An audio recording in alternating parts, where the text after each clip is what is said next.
Iya. Baik, terima kasih. Assalamualaikum warahmatullahi wabarakatuh. Waalaikumsalam warahmatullahi wabarakatuh. Saya topik KUHAP ya, KUHAP 2026, bahayakah? Nah, itu persoalan Betul, yang saya kira mau diangkat karena memang tadi Mas Chandra sudah menyampaikan berbagai pendekatan, tentu saja juga berbagai kepentingan ya yang mencoba untuk mengkritisi rancangan undang-undang KUHAP atau sekarang sudah disahkan, namun ya itu yang resmi kita juga belum bisa mendapatkan itu.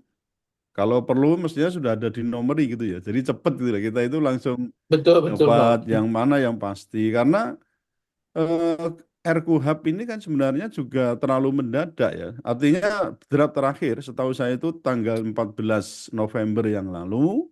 Ya toh, 14 Ya, November yang lalu itu draft terakhir yang diterima banyak kawan-kawan juga itu. Tapi 18 November sudah disahkan, Mas. Coba dibayangkan 4 mm-mm. hari loh. Bagaimana kita ada ruang untuk mengkritisi draft terakhir gitu loh.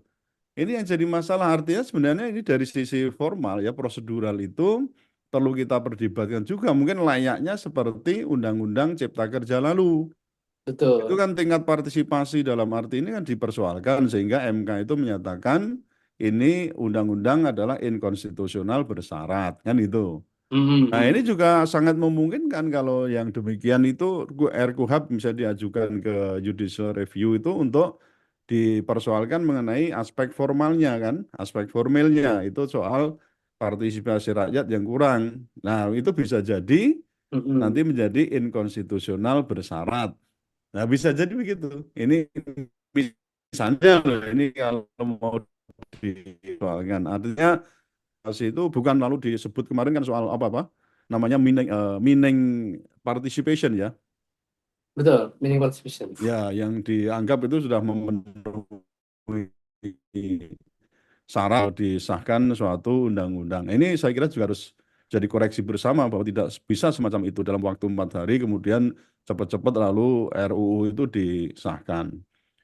Nah, tapi apapun yang perlu kita perhatikan sebenarnya begini kan, Mas. Kalau kita lihat mengapa harus ada namanya KUHAP ya, Kitab Undang-Undang Hukum Acara Pidananya. Ini kan sebenarnya sebagai sarana untuk menjalankan hukum materialnya, yaitu KUHAP yang tadi Mas sampaikan itu kan.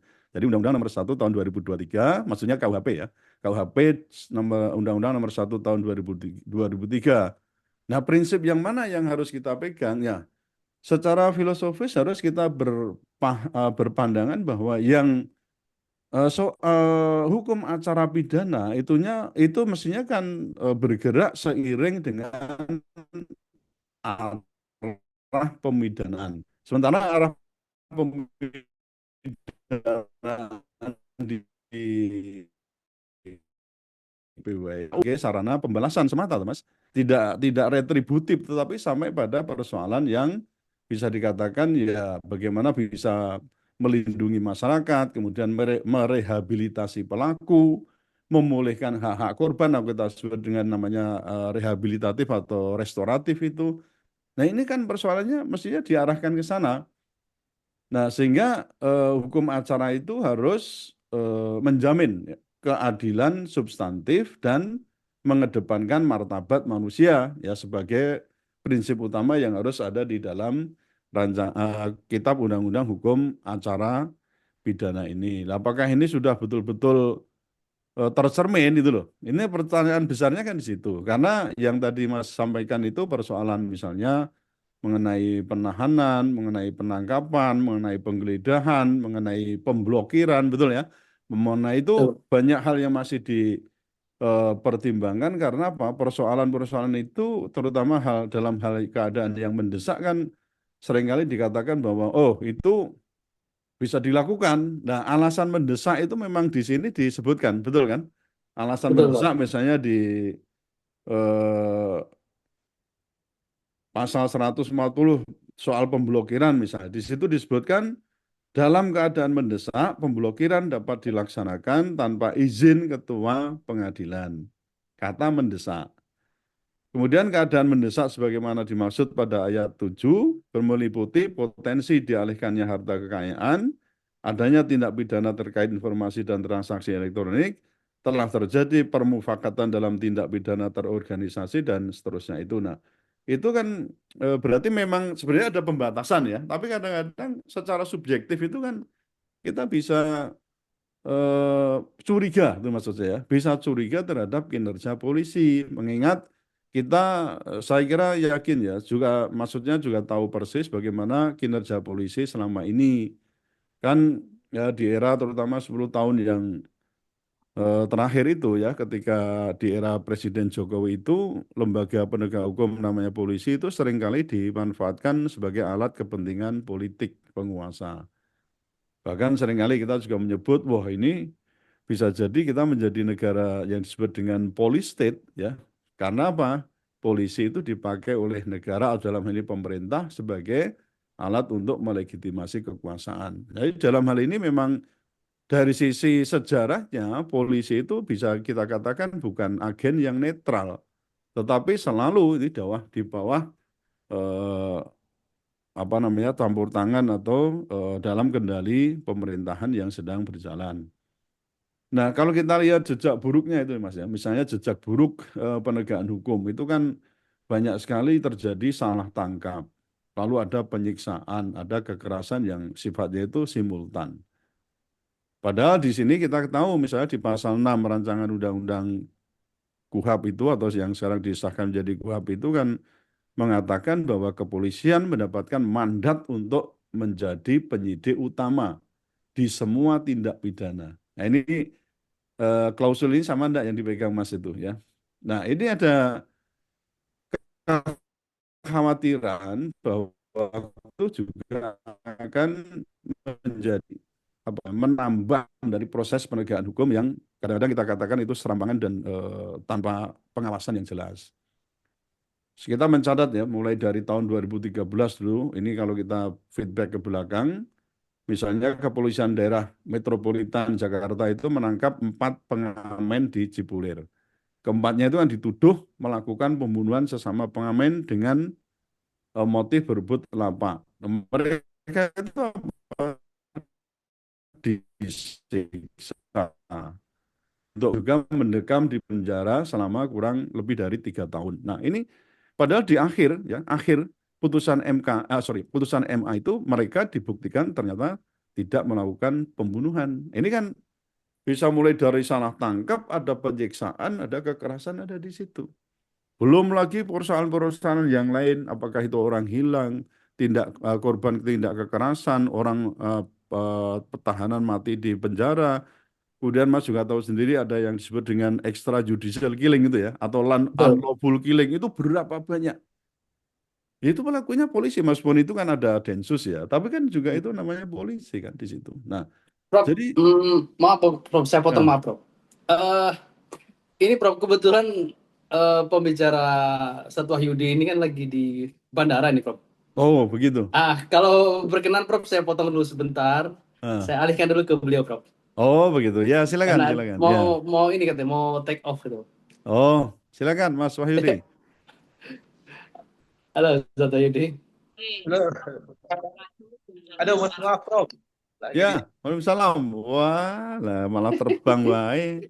Iya. Ini di mana backgroundnya kok masjid apa ini? Ini Masjid Abdul Khatib, Oh, Padang. oh, ya silakan. Ya, Satwa Yudi ini berkaitan dengan KUHP. Kabarmu masih tapi Kalau pedas.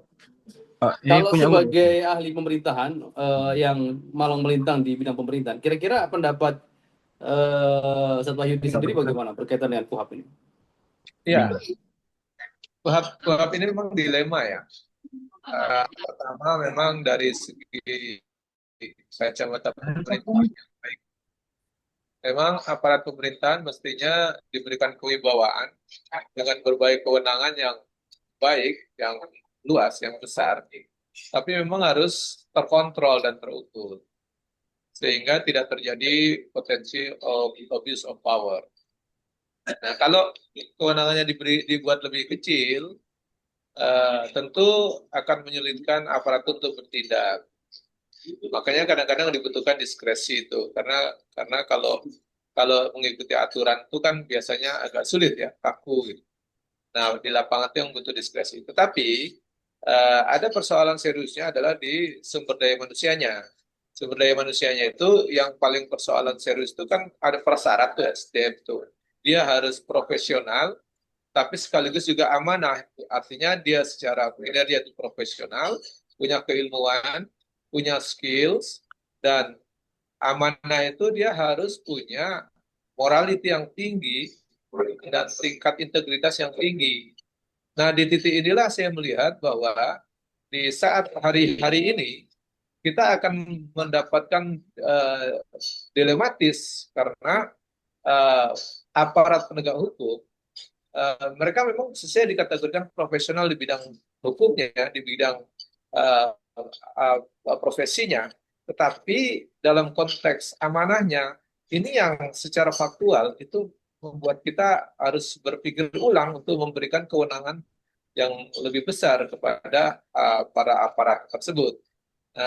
Jadi ini yang menurut saya di KUHP ini kan ada penambahan kewenangan di ketentuan. Misalnya penyidik Polri itu menjadi penyidik utama di pasal 6, 7 dan seterusnya itu ada kelebihannya di situ.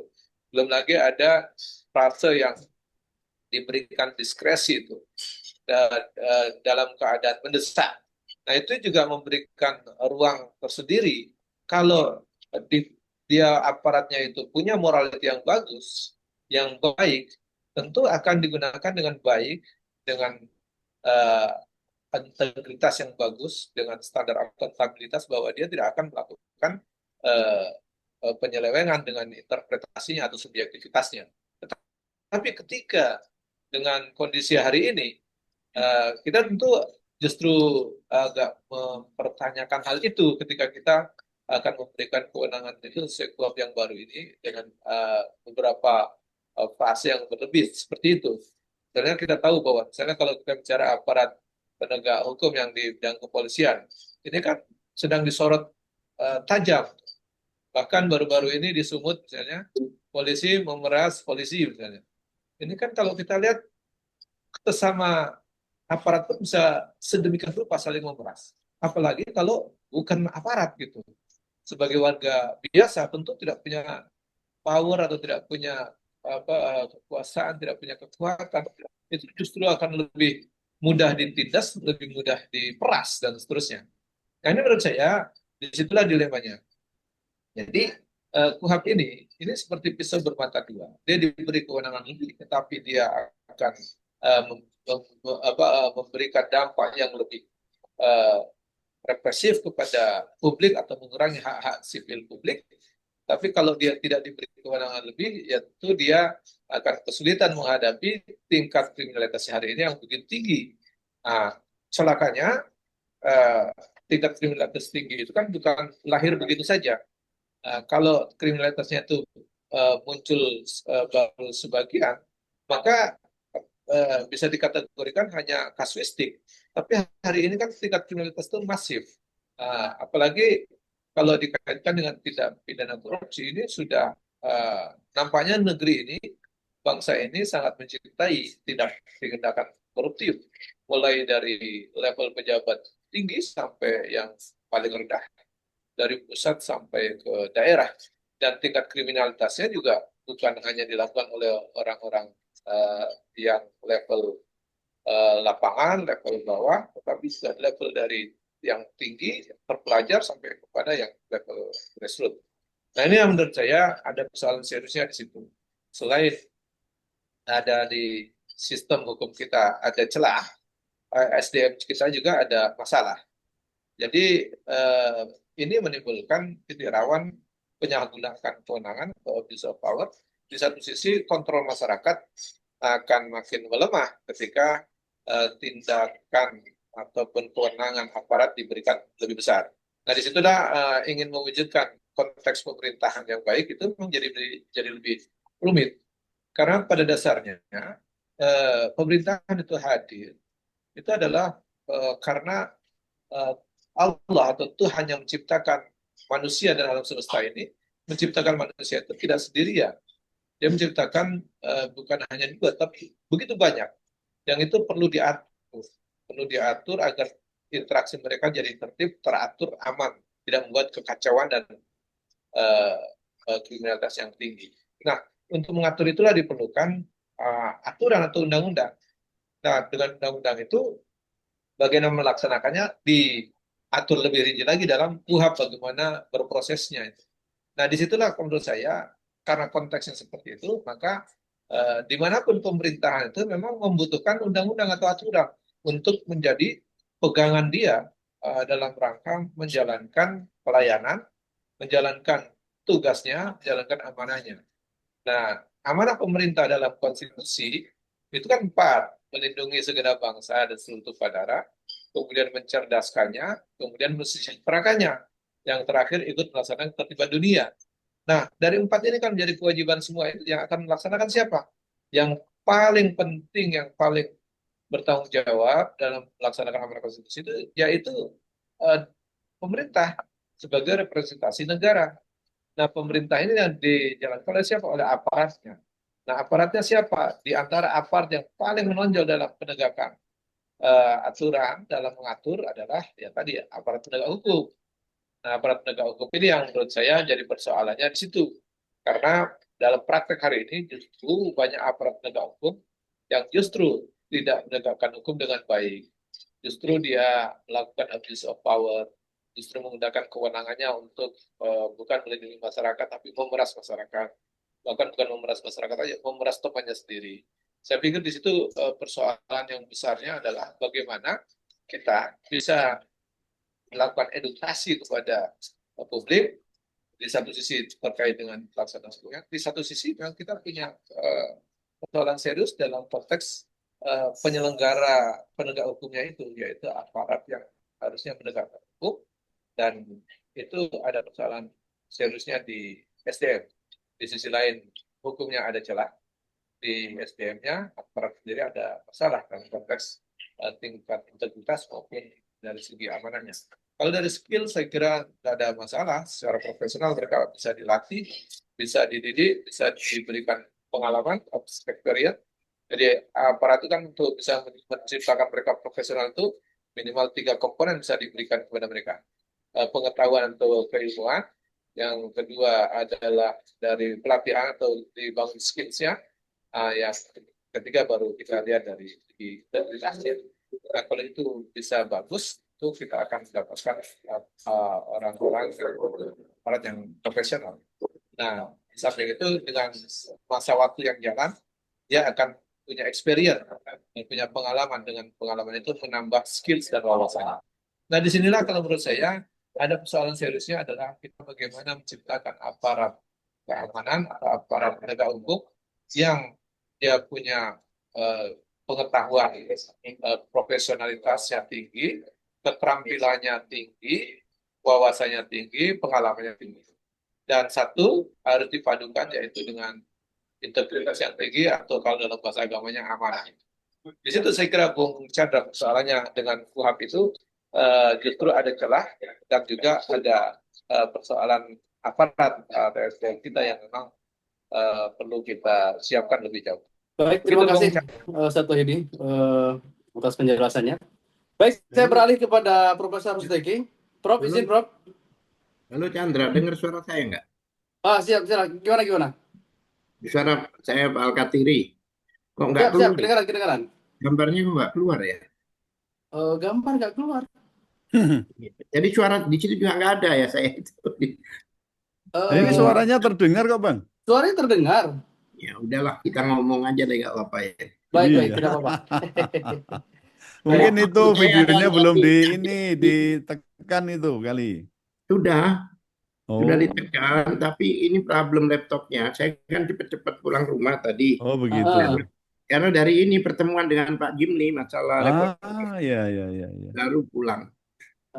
Reformasi apa namanya? Gimana? Percepatan. Nah, ini ada hubungan nih sebenarnya percepatan reformasi ini. Iya. Ini apa, Pak Alkatiri? Saya ke Prof Steki dulu atau ke Abang dulu nih? Kalau suara saya didengar ya, pakai suara pun nggak masalah. Tapi terserah Chandra sebagai host, ya kan. Kan mana dulu? Kayaknya saya Ya nanggung nih, mungkin ibarat saya tak rampungkan dulu, tadi kan ya terpotong tadi. ibarat Ya. lagi Ya, makan ya, belum betul. kelar Nah, nih. sebentar lagi, sebentar. Prof Ya, nggak Egi. apa-apa, Prof. Ya, Lama nggak ketemu, lama nggak jumpa kita. iya. Prof izin Prof dihidupkan lagi Prof Em, videonya Prof. ya, Baik ini Prof, kan di KUHP itu tadi kan dikritisi bahwa di situ ada kepentingan mendesak, maka penyidik itu bisa melakukan Prof. ya betul. Betul Prof Ya, ya? betul. Pertanyaan saya gini Prof, apakah itu harus izin dulu pengadilan Prof atau langsung saja tanpa harus izin? Nah, kalau dalam keadaan mendesak itu kan harus tidak perlu izin gitu loh. Jadi bisa Hmm, melakukan tindakan untuk apakah itu pemblokiran, kemudian penyitaan, kemudian penggeledahan itu memang ada beberapa ini ya, maksudnya diperbolehkan di situ. hmm. Tetapi kan dalam waktu saya lupa itu hitungan berapa jam atau berapa. 2 kali 24 jam Prof. Nah, itu lalu kemudian mengajukan surat itu kepada pengadilan gitu. Betul. Jadi bukan los-losan tanpa izin pengadilan. Memang saat itu yang dalam keadaan mendesak itu memang tidak harus izin dulu baru melakukan penggunaan pemblokiran karena mendesak saya sebutkan itu. Tetapi setelah dalam waktu berapa tadi? 2 kali 24 jam Betul, ya? betul. Betul? Nah, itu lalu harus mengajukan surat kepada ketua pengadilan. Nah, kalau misalnya ketua pengadilan itu ditentukan juga di situ tidak memberikan izin untuk penggeledahan, misalnya menolak ya, misalnya menolak, maka apa itu namanya? Apakah itu berita acara dan sebagainya yang dilakukan oleh polisi itu tidak mempunyai kekuatan. Itu Oke. ditentukan begitu. Jadi kalau misalnya isunya, wes pokoknya bisa melakukan penggeledahan, penyitaan sampai pada pemblokiran itu tanpa izin pengadilan, yaitu memang kalau dalam keadaan mendesak. Tapi itu pun nanti pada akhirnya harus minta izin pada ketua pengadilan. Kalau tidak ada, misalnya ketua pengadilan menolak, maka tidak mempunyai kekuatan hukum mengikat itu. Hmm. Baik, Prof. Berarti gini, Prof. Kalau begitu, apa yang menjadi hal penting bahwa polisi itu dikatakan super body atau penyidik ini, Prof? Kalau memang tadi Prof sudah menjelaskan dalam keadaan mendesak, dia bisa menangkap, bisa menggeledah, bisa memblokir dan apapun itu, kemudian dalam 2 hari Nah, maka izin pengadilan. itu kadang-kadang kan nanti hanya menjadi apa istilahnya hanya sebagai apa formal-formal gitu aja lah. Maksudnya Nah, yang penting dilakukan dulu apa tadi upaya paksa tadi penangkap kan paksa. gitu. Soal nanti dapat atau tidak yang penting sudah dilakukan upaya paksa. Atau juga bisa jadi nanti ada modus izin dari ketua pengadilan itu hanya sebagai ya apa kalau di sini dikatakan hanya sebagai apa ya? Formalitas. Apa? Formalitas. Ya formalitas maksud saya, formalitas saja karena kekuatan penyidik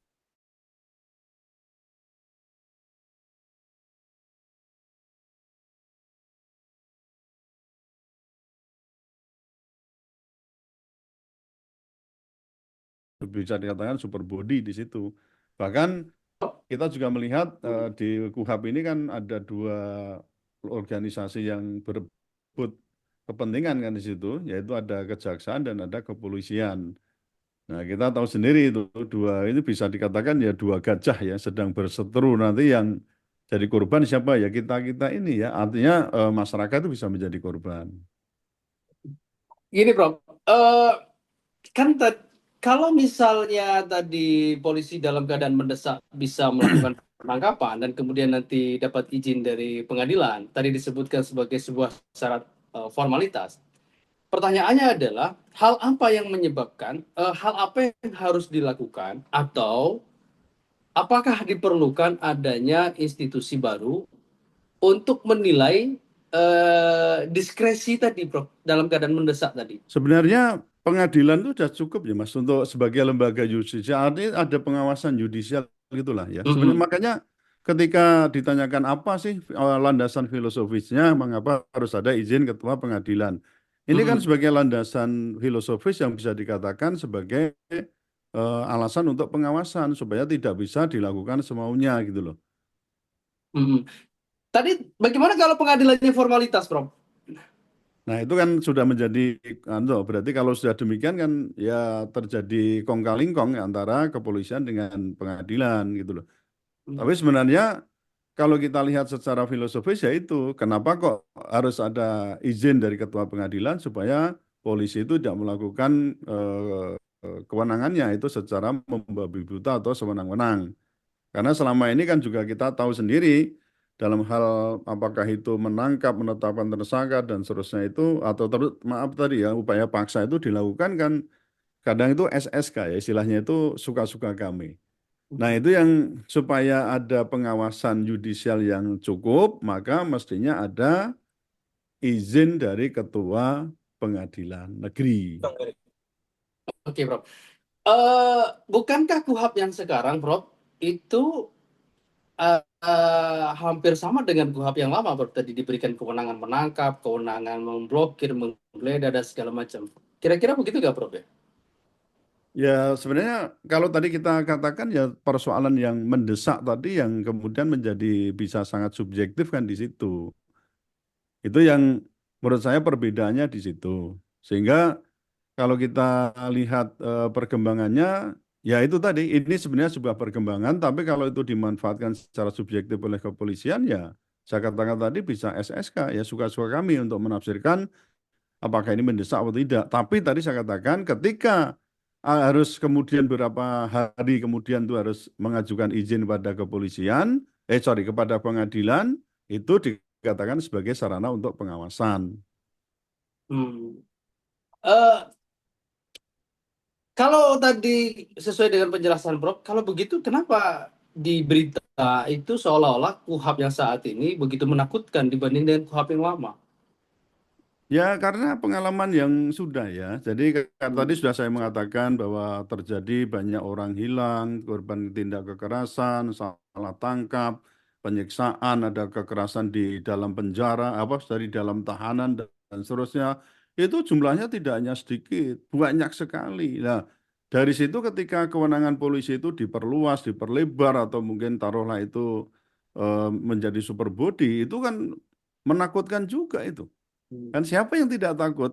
Tapi sebenarnya kan persoalannya lebih kepada ya prinsip the man itu behind the gun. Sebenarnya kalau polisi itu baik gitu loh ya. Alat yang semacam ini yang sebenarnya memberikan kekuasaan yang luar biasa di situ ya tetap bisa dikontrol. Dan yang penting di sini itu kontrol, Mas. Jadi Hmm. kewenangan apapun diberikan pada polisian tetap harus terkontrol, tidak boleh dilakukan semena-mena.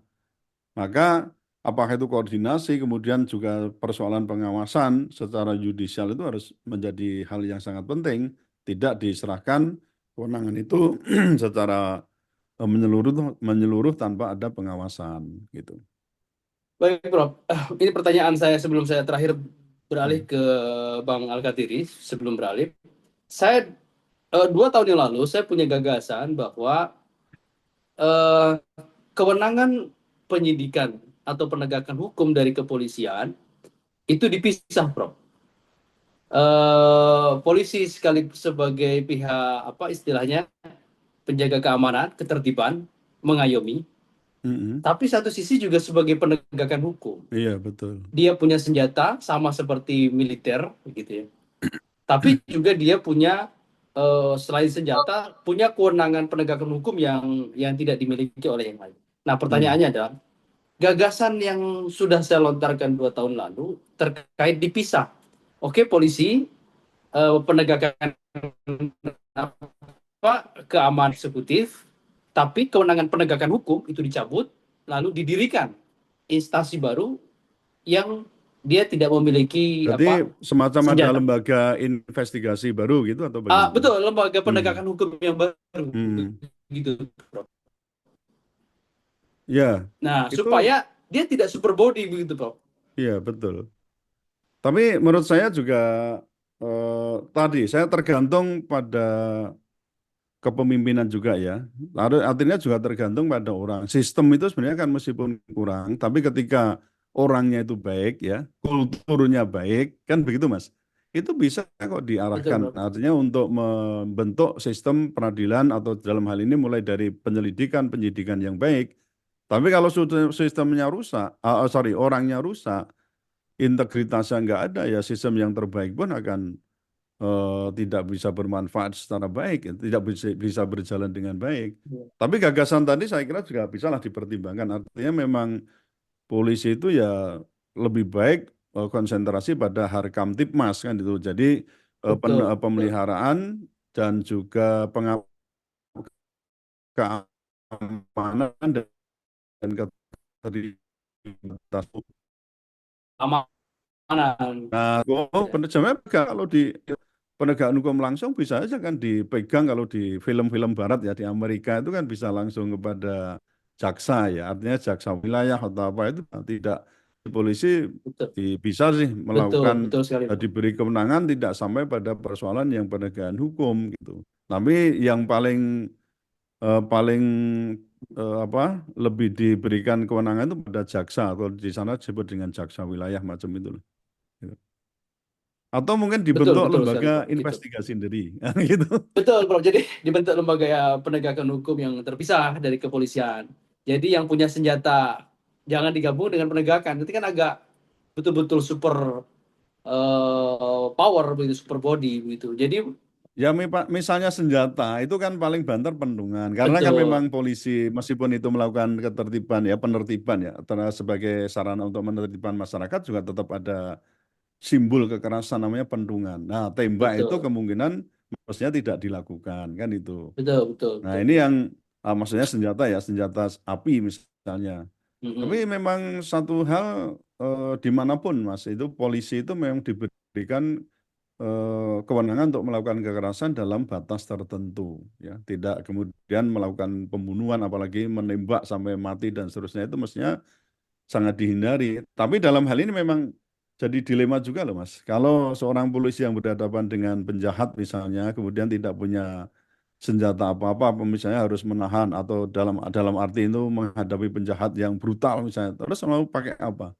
Ini kan mau yang mati siapa? Ya, coba yang penting kan ini persoalannya kan prosedurnya harus ditepati kan begitu. Coba ini coba bayangkan kalau Iya, polisi iya, Bro. berhadapan Jadi dengan penjahat langsung bagaimana? iya Apa nih, harus menunggu ini polisi yang punya senjata iya, baru datang? iya Mati betul, Bro. dulu kan gitu. Jadi memang sistem kapitalisme ini menciptakan lingkaran persoalan yang nggak tuntas-tuntas akhirnya. Tapi Gitu, kembali Bro. tadi saya katakan bahwa kalau KUHP yang sekarang ini memang seharusnya secara filosofis harus mengkiblat pada apa namanya pemidanaan ya, aspek pemidanaan yang terdapat di dalam KUHP. Karena arahnya itu pada persoalan bagaimana ke rehabilitatif ya, tidak langsung sebagai retributif, kemudian penghormatan dan penghargaan hak asasi manusia dan seterusnya. Memang seharusnya mengarah ke sana. Nah, persoalan yang kita hadapi sekarang ini kan reformasi polisi, terutama ini yang paling kita risaukan kan kepolisian kan, itu belum berjalan, tetapi ini KUHP-nya sudah mau diberlakukan gitu loh. Ini kan persoalan besar, mestinya kan reformasi polisi dan jaksa dulu itu dilakukan secara baik, baru kemudian KUHP itu diperbaiki sesuai dengan reformasi di kedua lembaga ini, karena memang ujung tombaknya kan kepolisian dan juga kejaksaan. Nah, ini kan persoalan serius ini, Mas. Dan seolah-olah Hmm. kita itu berpikir keberlakuan undang-undang itu tergantung dari undang-undang lainnya kan tidak selalu begitu. Karena kalau kita teliti KUHP sekarang itu kan membutuhkan ada sekitar 15 peraturan perundang-undangan pelaksana kan ini. Ada 15 loh ya, ada undang-undang misalnya seperti penyadapan itu kan tidak langsung bisa dijalankan sekarang. Karena penyadapan itu lalu di situ disebutkan akan diatur dengan undang-undang tersendiri. Lalu yang ada dengan PP ya itu kan juga jadi masalah. Kenapa harus dipaksakan 2026 nanti harus berlaku seiring dengan keberlakuan KUHP. Nah, ini kan Baik. pemikiran yang keliru dan ini menurut saya ya sementara kita pakai KUHP yang lama dulu sembari itu diperbaiki ya, termasuk yang dikhawatirkan banyak pihak itu katanya semua bisa kena. Kemudian soal misalnya mengenai restoratif justice ini kan juga mengemuka di KUHP ini sekarang. Nah, RJ itu kok dilakukan mulai dari penyelidikan itu nalari piye gitu loh. Karena namanya restoratif justice itu kan harus terang dulu. Ini ada offender, ada victim kan gitu Mas. Ada pelaku, ya terang dulu. Maksudnya memang ada pelaku. Contoh nih misalnya ada orang teraniaya, ada yang menganiaya, jelas sudah. Kemudian dilakukan ini misalnya RJ, karena memang ancamannya di bawah 5 tahun misalnya ya. Itu bisa. Tapi kalau dalam penyelidikan kan belum terang Mas. Dalam penyelidikan itu belum terang siapa itu yang menjadi tersangka, siapa yang menjadi, siapa yang pelapor, siapa tersangka, kan belum jelas. Mungkin pelapornya jelas, tapi tersangkanya kan belum Mungkin terang gitu gini, loh maksud Prof. saya. Prof, mungkin gini, Prof. Polisinya bilang gini, nih 2 alat bukti sudah terpenuhi. Besok kami Itu nanti naikkan sama dengan itu, nanti Hah? pokoknya 2 alat bukti terpenuhi, wes tetapkan sebagai tersangka ya enggak bisa begitu. Tapi kan ini persoalan RJ nanti bisa untuk main-main nih, gitu loh maksud saya.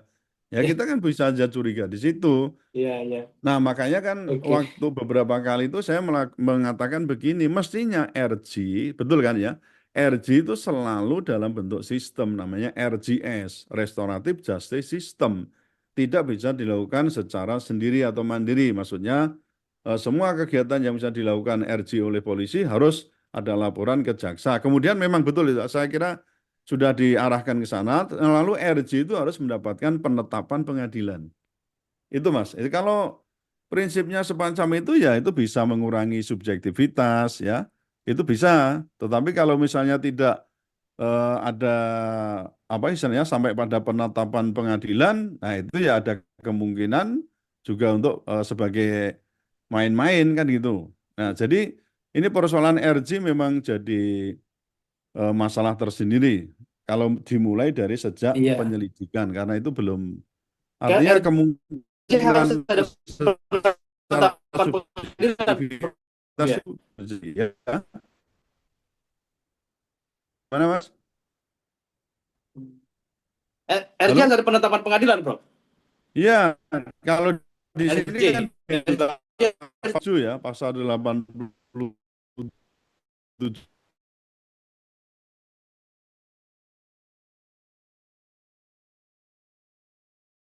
misalnya apa dilakukan penerapan mekanisme RJ Ya. dilakukan pada tahap pemeriksaan di pengadilan. Ini memang sesuatu banget itu ya. Jadi bisa dilaksanakan mulai dari penyelidikan sampai pada pemeriksaan di pengadilan.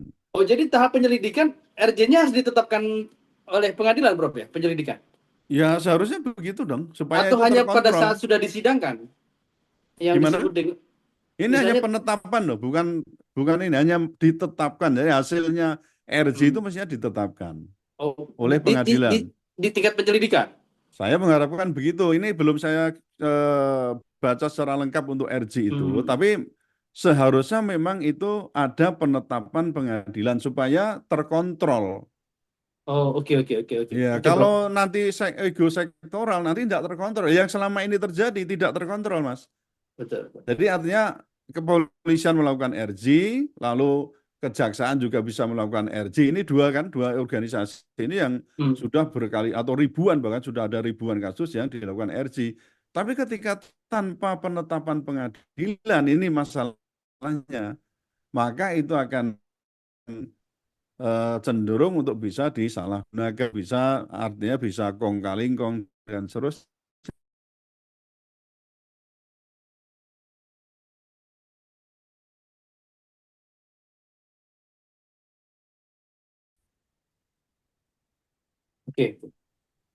Oke, Bro.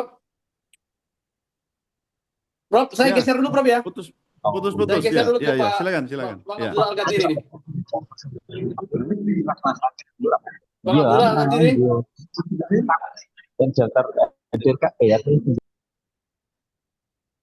Halo. Halo, Bang. Ya, halo. Ya, Bang Abdullah. Bang Al-Qadiri. Ya, terima kasih. Maaf, Gimana? aduh saya jadi stres ini gaptek ini, ya kan? Saya tadinya mau pakai HP, ternyata belum saya program di HP baru Zoom. Jadi saya bilang, Waduh. di sini ternyata suara dan gambarnya hilang. Yang penting suaranya ya. Ya, Tapi Bang, nggak ini masalah. saya ingin menyambung pertanyaan dari Profesor Steki bahwa ini hal yang terpenting adalah orang-orangnya nih, pelaksananya. Nah, kalau orang-orangnya ini berkaitan betul dengan reformasi Polri yang tadi Bang Alkatiri jadi pembicara dengan Profesor Jimli ya sebagai ketua reformasi Polri tadi. Nah, kira-kira bagaimana Bang ininya apa istilahnya mekanismenya untuk memperbaiki individu-individu yang ada di Polri itu? Jadi ini kan tadinya itu kan kami diundang sebagai narasumber ya kan dari masyarakat ya, beberapa tokoh. Ada 16-17 tokoh tadi itu dengan langsung dengan Profesor Jimli. Ya mungkin mereka ingin tahu, ingin menyampaikan kira-kira apa-apa yang perlu disampaikan, yang bahkan untuk RG ini, bukan RG apa ya, Restoratif Justice. iya, restoratif justice otomatis termasuk itu. Kecepatan percepatan reformasi. Sebenarnya kita ini sudah dalam proses reformasi kepolisian itu, tapi nggak cepat gitu loh. Jadi makanya disebut bukan reformasi kepolisian, tapi percepatan. Artinya apa? Artinya sudah reformasi, tapi nggak cepat gitu loh, lambat gitu loh. Makanya sampai terjadi hal-hal seperti ini.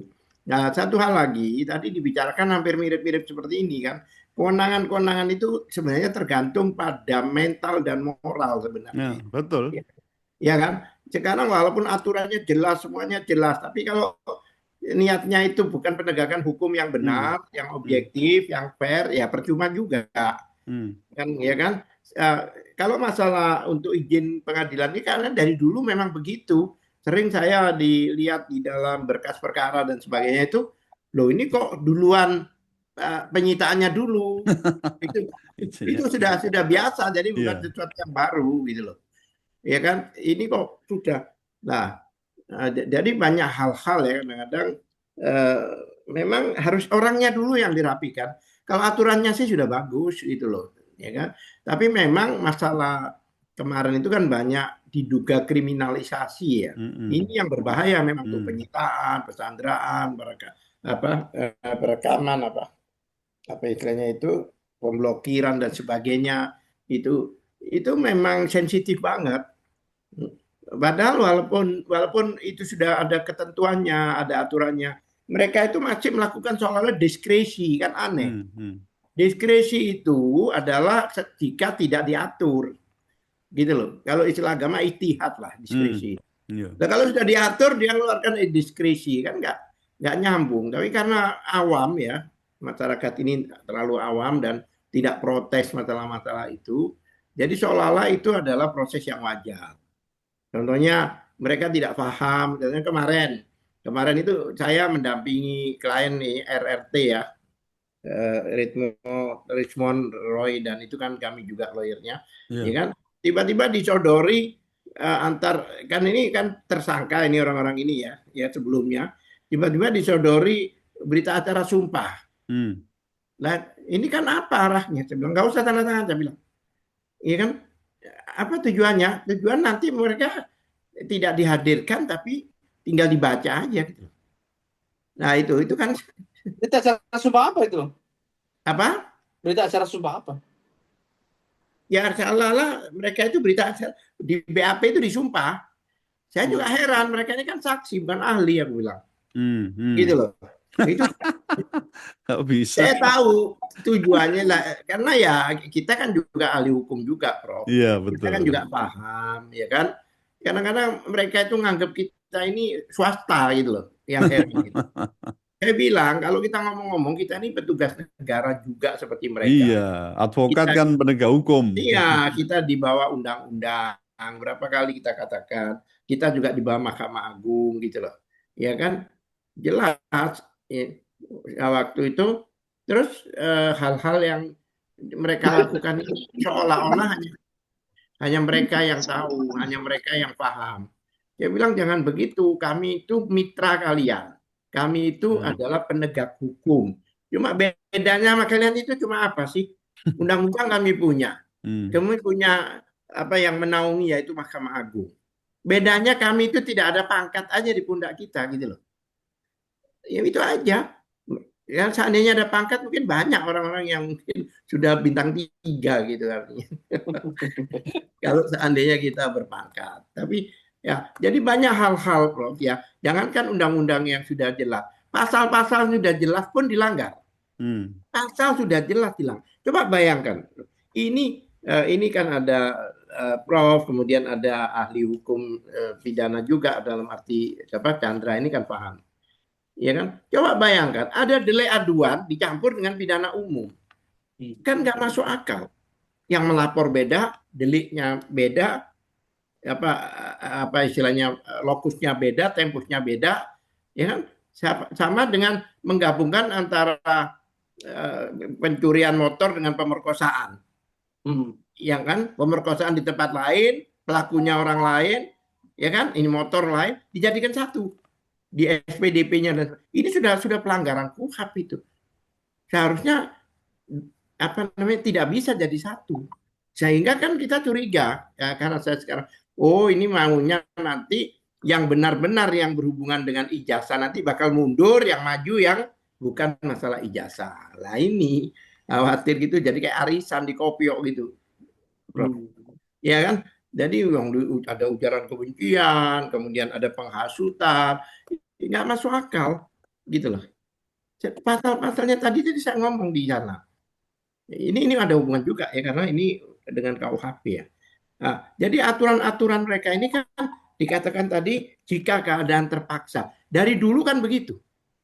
Selalu dibikin satu wording yang ngambang, mendesak gitu ya. Yang subjektif seperti dulu antar golongan contohnya, ya kan? Iya. Kan sekarang nggak ada lagi antar golongan itu. Itu dulu kan banyak orang itu dikenakan pasal antar golongan seperti itu. Mungkin jadi pokoknya melawan orang antar golongan kan seperti itu. Jadi sebenarnya hal-hal kayak gini ini hampir sama pada waktu menentukan apa namanya melarang ormas itu, Prof. Kan begitu juga dikatakan apa? Dengan artinya bertentangan dengan Pancasila atau paham-paham lainnya. Lah ini kan ngambang, paham apa lainnya itu. Nah, nanti tinggal tangkep aja, ini masuk ke lainnya gitu. Kayak DLL gitu loh, Prof. Iya betul.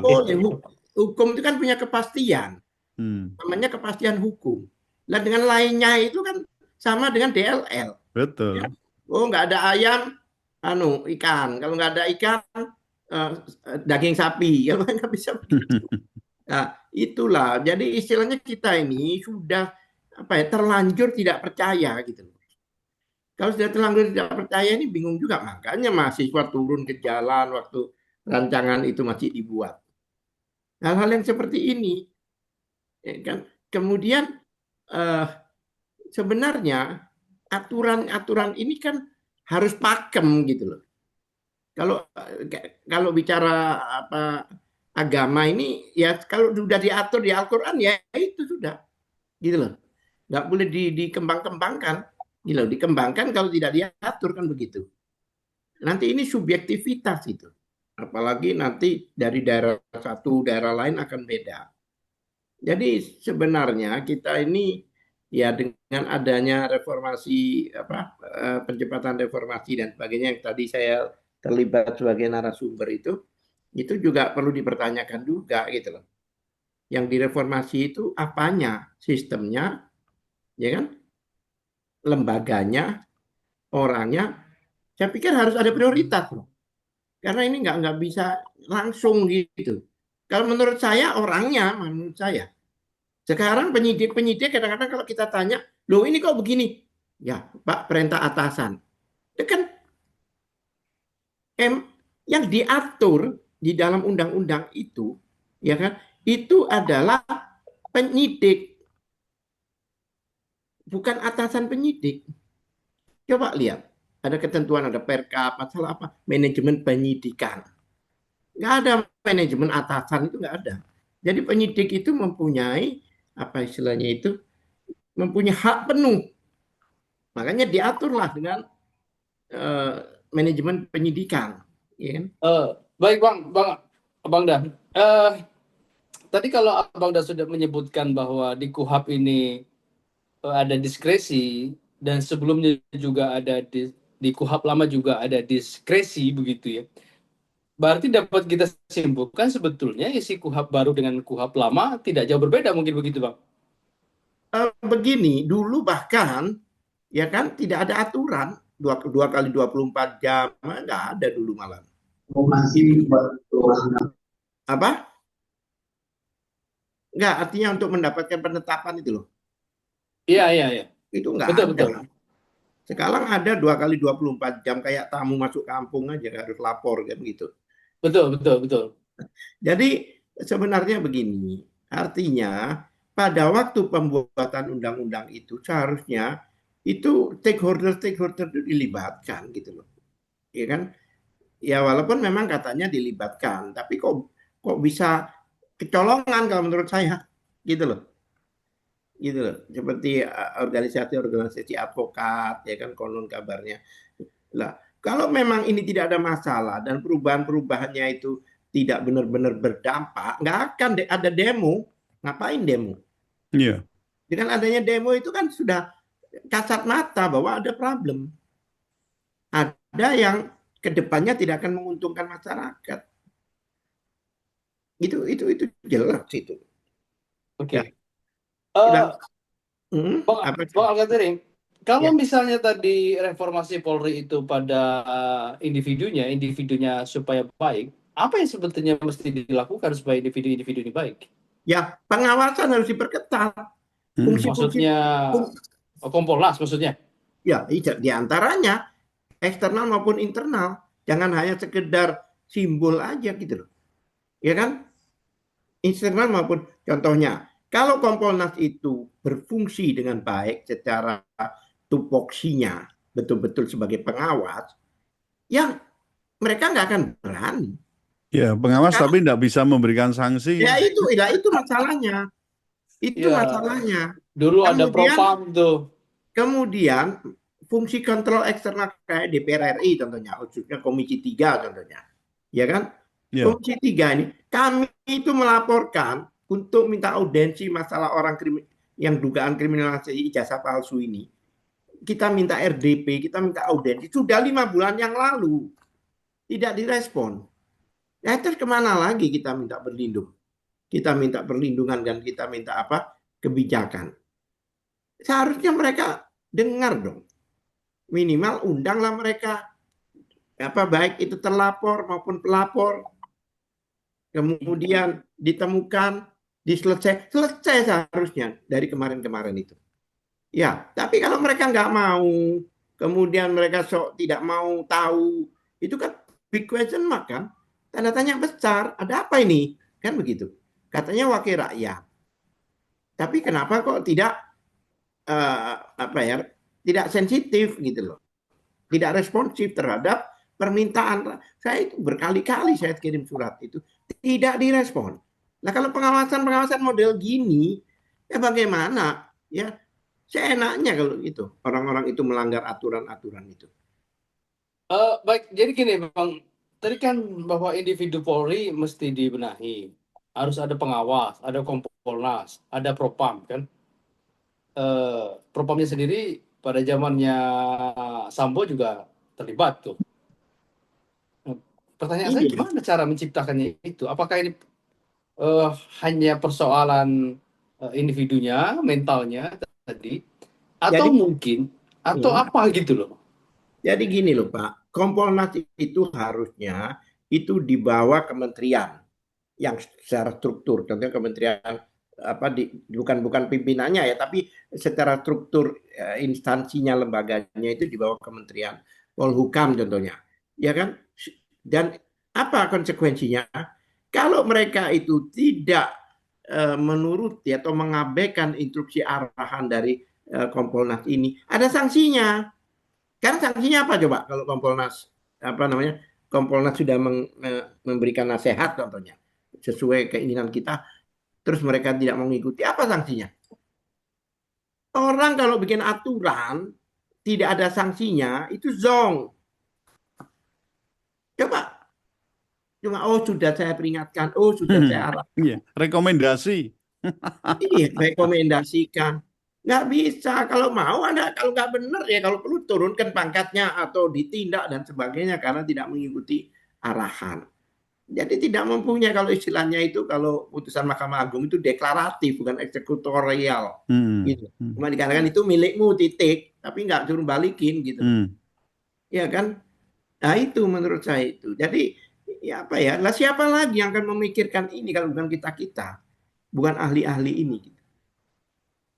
Ini. Oke, Abang Dal Katiri.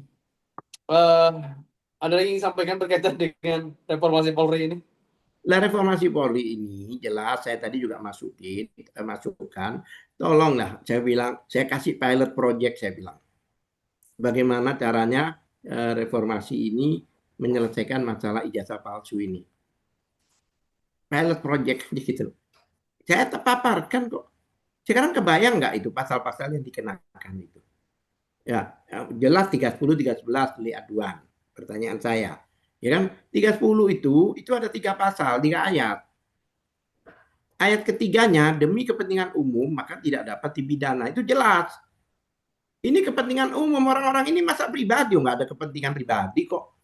Gimana mereka mempertimbangkan ijazah palsu? Kan untuk membuka untuk kepentingan umum. Satu. Kemudian di pasal 160.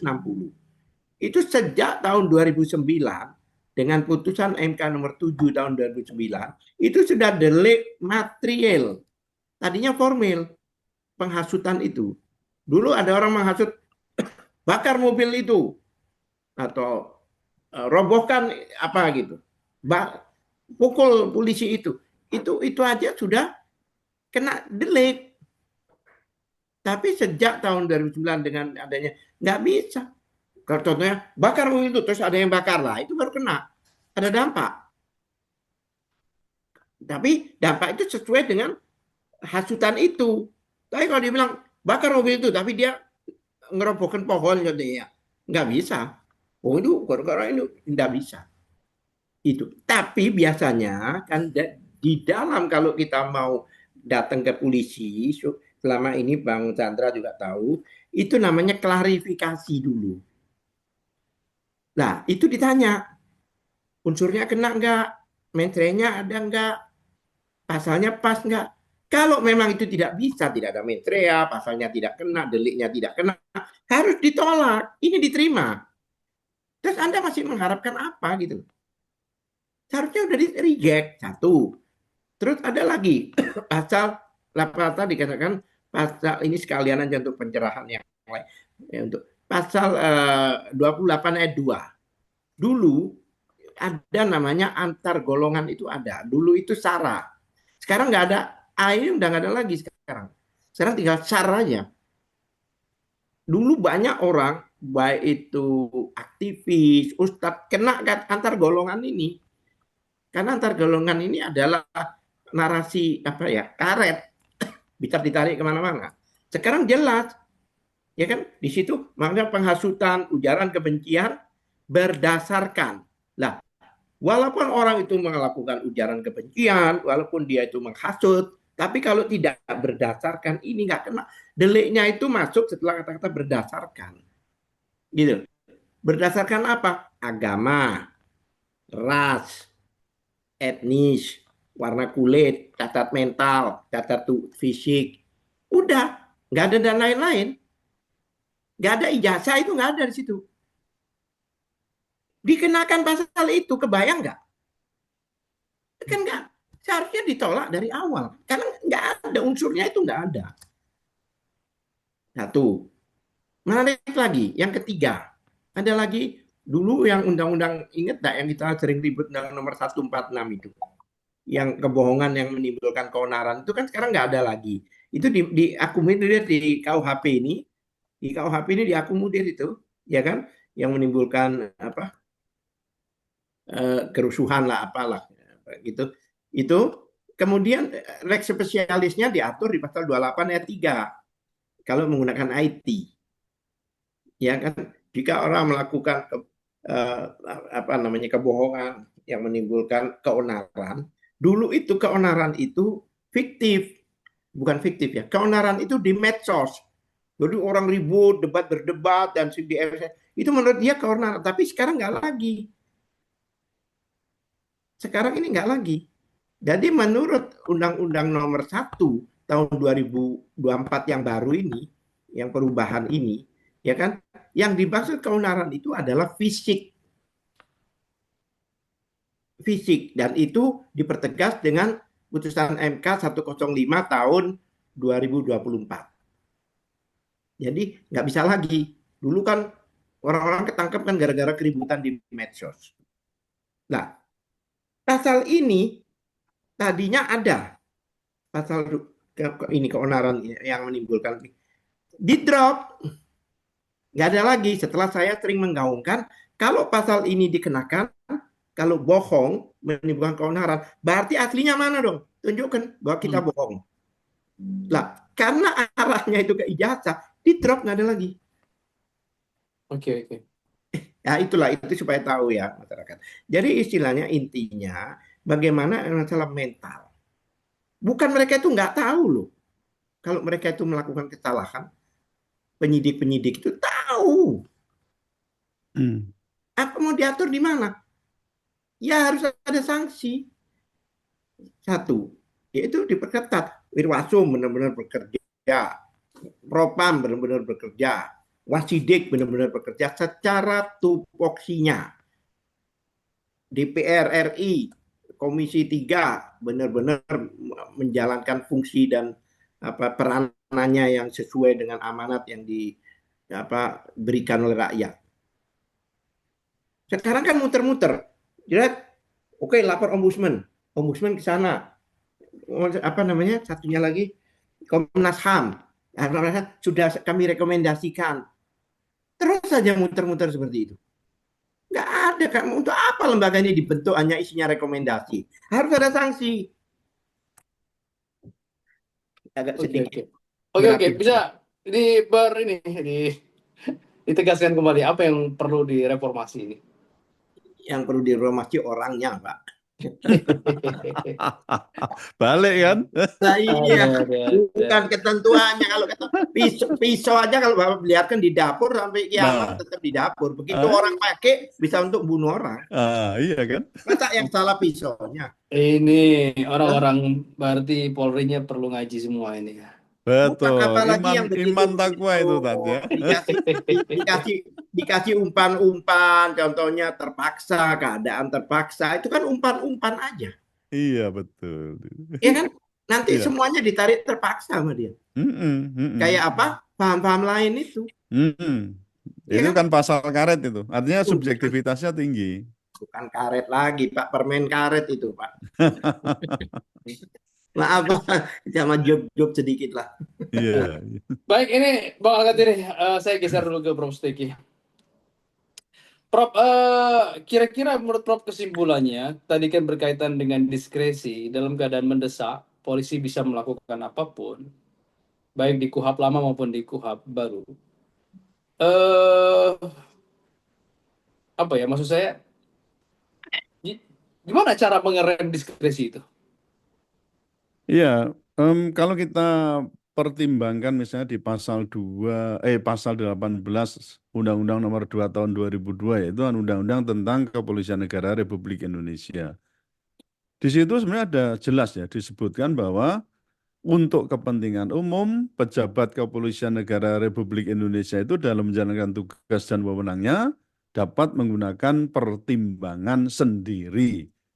Kan berawalnya dari situ, Mas. Tapi di pasal itu juga dibatasi ya bahwa tidak bisa semena-mena misalnya melakukan abuse of power atau istilahnya itu penyalahgunaan kekuasaan, itu sebenarnya tidak boleh gitu loh. Tapi karena yang tadi dikatakan itu kekuasaan kepolisian juga meluas semacam itu dan bahkan dikatakan super power, itu seringkali ya melakukan abuse of power tapi tidak kelihatan. Ya terbukti kalau misalnya berapa banyak tadi yang saya sebutkan tuh salah tangkap, penyiksaan, kekerasan yang sifatnya simultan, ada unlawful killing itu jumlahnya berapa banyak.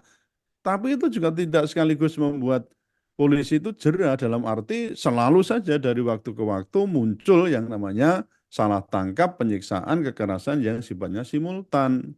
gitu loh. Makanya ya benar seperti Bang Al-Katiri dan tadi juga saya katakan memang yang direformasi utama itu ya uangnya, ya orangnya.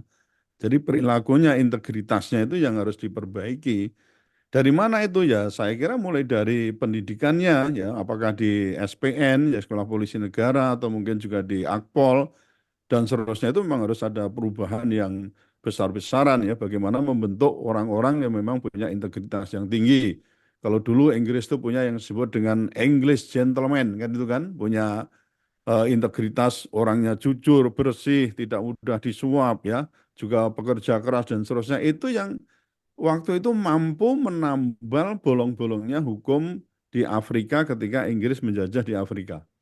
Nah, itu sebagai bukti bahwa oh ternyata hukum yang bolong-bolong pun itu bisa ditambal oleh yang disebut dengan English gentleman, perilaku yang baik gitu. Perilaku yang baik itu dalam arti tadi bersih, tidak mudah disuap, jujur ya dan seterusnya tadi yang saya sebutkan itu punya integritas yang tinggi. Nah, bagaimana ini cara membentuknya? Kalau misalnya Eh, dari awal, ya bagaimana?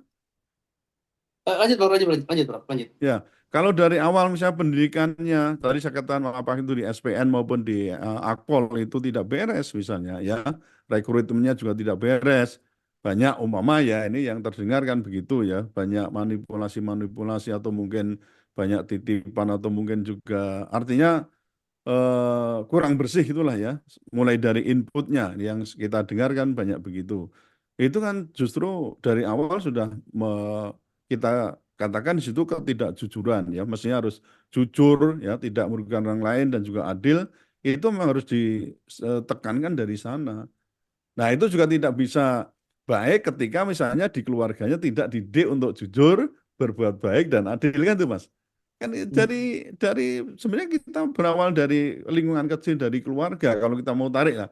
Maka tadi saya katakan loh, kalau maaf ya misalnya kita ngomong soal way of life katanya punya Pancasila. Sila pertamanya ketuhanan yang Maha Esa kan itu kan.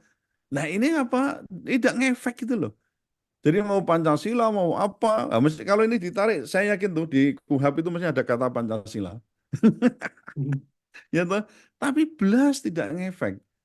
Bahkan kalau kita bandingkan kita ini, misalnya diperluas ya, dengan Denmark yang katanya itu sekuler, kita lebih sekuler dan maksud saya kita yang disebut sebagai religious nation state itu tidak ngefek pada soal pemberantasan korupsi. IPK Denmark itu hampir 100 ya, 93, kita 36. Itu artinya apa? Denmark miskin koruptor, kita kaya koruptor. Padahal kita religious nation state gitu loh Mas. Ini juga nyambung lagi gitu loh. Makanya dalam buku saya kan saya katakan Pancasila not found. Pancasila 404 not found, tidak ditemukan. Itu lantaran apa? Ada tapi dalam praktek penyelenggaraan ketatanegaraan negara termasuk nih dalam hal penegakan hukum mulai dari kepolisian, kejaksaan sampai ke pengadilan itu sampai di lapas kita nggak menemukan unsur-unsur itu. Loh salahnya di mana coba Mas? Kalau ini tidak berawal dari soal education ya, soal pendidikan yang keliru, itu kan ya kita jauh. Maka Pancasila munculnya di Jepang, munculnya di Denmark, munculnya di sana. Tapi yang di sini kita punya justru tidak muncul dalam praktek penyelenggaraan kehidupan bernegara, termasuk ini persoalan penegakan hukum yang melibatkan polisi, jaksa, hakim sampai di lapas. Ini untuk persoalan pidana ya.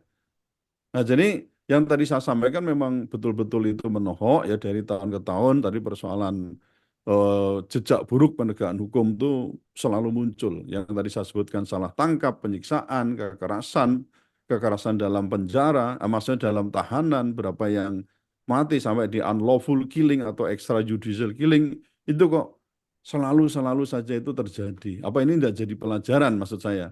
Oleh kepolisian terutama di awal kan itu. Nah, apalagi tadi saya sebutkan lowong masih dalam penyelidikan kok dilakukan RG.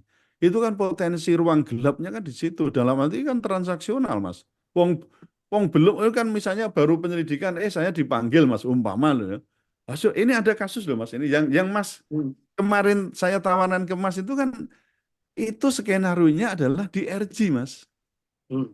Dilaporkan dulu gitu kan. Padahal masih dalam tahap penyelidikan, tapi kemarin saya dikatakan oleh yang bersangkutan, Prof ini nanti akan di RG itu. Loh kok RG gimana, Beb? Nah ternyata KUHP itu memberikan ruang untuk ini kan itu toh. ruang untuk RJ ketika dalam masa penyelidikan. Padahal dalam masa penyelidikan belum terang itu orang melakukan tindak pidana, tidak. Kan boleh jadi di situ terjadi kriminalisasi atau orang mencari-cari dan seterusnya.